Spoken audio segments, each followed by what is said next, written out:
बिस्मिल्लाहिर्रहमानिर्रहीम। अस्सलाम वालेकुम व्यूअर्स, कैसे हैं आप? उम्मीद है आप लोग सब खैरियत से होंगे।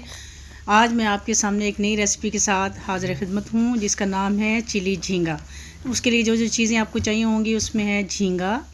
मैंने तकरीबन 1 किलो के बराबर लिया था, उसको साफ़ करके बॉईल कर लिया है और नमक सिर्फ नमक डाल के। और नमक बॉईल करने के बाद उसकी कंडीशन कुछ ऐसी होगी। उसके अलावा हमें चाहिए होगा 2 चम्मच मैदा, ये मैंने पहले से ही नाप के रख लिया था। और 1 टीस्पून हमें चाहिए होगी काली मिर्च, 1 अदद अंडा चाहिए होगा। अब इन सब चीज़ों को हमने अच्छी तरह से मिक्स कर लेना और बैटर बनाना है थिक सा, ताकि वो कोटेड हो जाए, झींगों के ऊपर अच्छी तरह कोट हो जाए। अगर आपको ये ज़्यादा थोड़ा अगर थिक लगता है तो आप इसमें थोड़ा सा पानी भी ऐड कर सकते हैं, 1-2 चम्मच के बराबर। ये देखिए मुझे भी थोड़ा थिक लग रहा है तो मैं इसमें थोड़ा सा ऐड करूँगी पानी, 1-2 चम्मच बस, इससे ज़्यादा नहीं, वरना बैटर आपका बिल्कुल ही पतला हो जाएगा और कोट नहीं होगा झींगों के ऊपर। इसी दौरान हमने अपने ऑयल को गर्म करने के लिए रख देना है और हम इन झींगों को अब फ्राई करेंगे अच्छी तरह। जब ये कोट हो जाएगा तो फिर हम इसको फ्राई करने के लिए रखेंगे जी। तो ये देखें, अब मैं एक एक करके सारे झींगों को फ्राई करूँगी।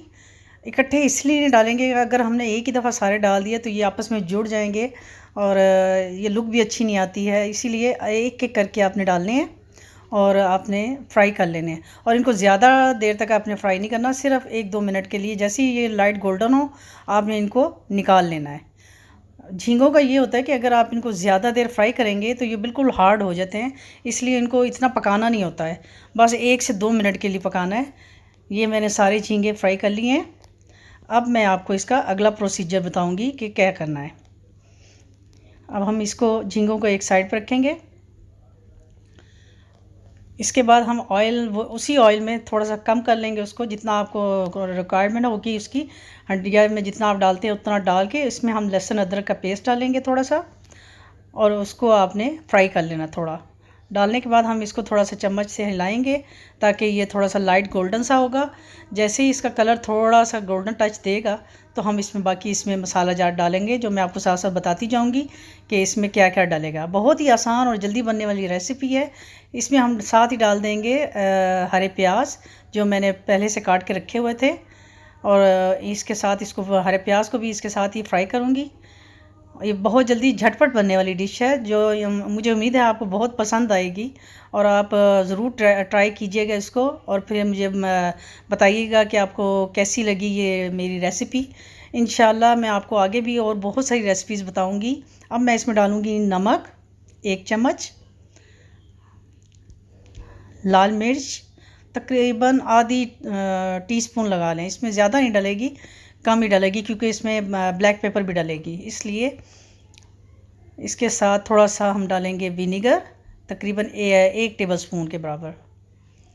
और इसके अलावा हम डालेंगे इसमें सोया सॉस, वो भी 1 टीस्पून डलेगी। फिर हम इसको अच्छी तरह मिक्स करेंगे। ये देखिए अब कितना अच्छा कलर आ गया इसका।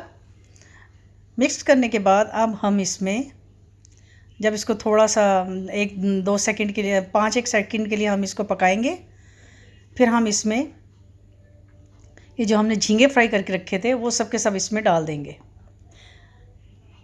अब हम इसको थोड़ा सा 5-10 मिनट के लिए इसको फ्राई करेंगे ऐसे। फिर हम इसमें डालेंगे 3 से 4 टेबलस्पून हम डालेंगे केचप। ये मैं अंदाज़े से डाल रही हूँ क्योंकि मुझे काफ़ी दफ़ा बना चुकी है और मुझे अंदाज़ा हो चुका है। आप टेबलस्पून से नाप के इसमें डालिएगा। 4 टेबलस्पून हमने इसमें केचप डाल दी। केचप डालने से ये थोड़ा सा इसका जो ग्रेवी होगी वो थिक हो जाएगी और इससे टेस्ट में भी बहुत मज़ा आता है, इसका टेस्ट बहुत अच्छा लगता है इसमें। ये बिल्कुल ऐसे जैसे आप चिकन जलफ्रेज़ी बनाते हैं ना, उसी टाइप का ही बनता है, लेकिन ये टेस्ट उससे बहुत डिफरेंट होता है। अब मैं इसमें डाल रही हूँ पानी, तकरीबन 1 गिलास, या अगर जितनी आपने ग्रेवी रखनी है उतनी आप इसमें पानी डाल दें अपने हिसाब से।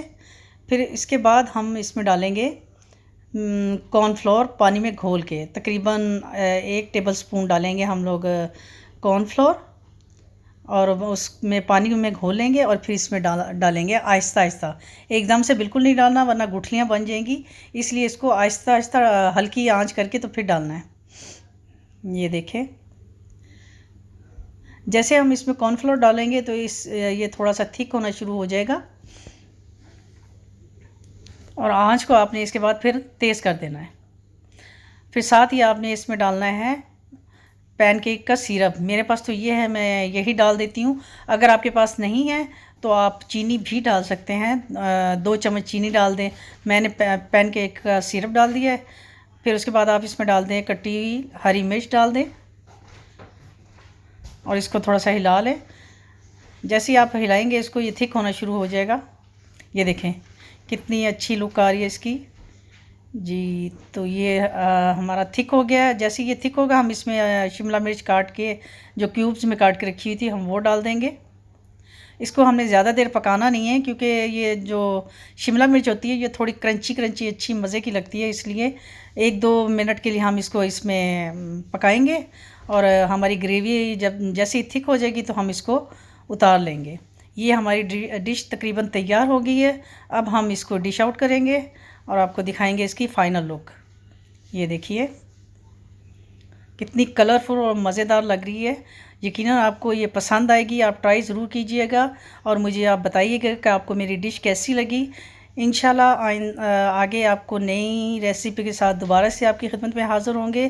तो प्लीज़ मेरे चैनल को लाइक करें,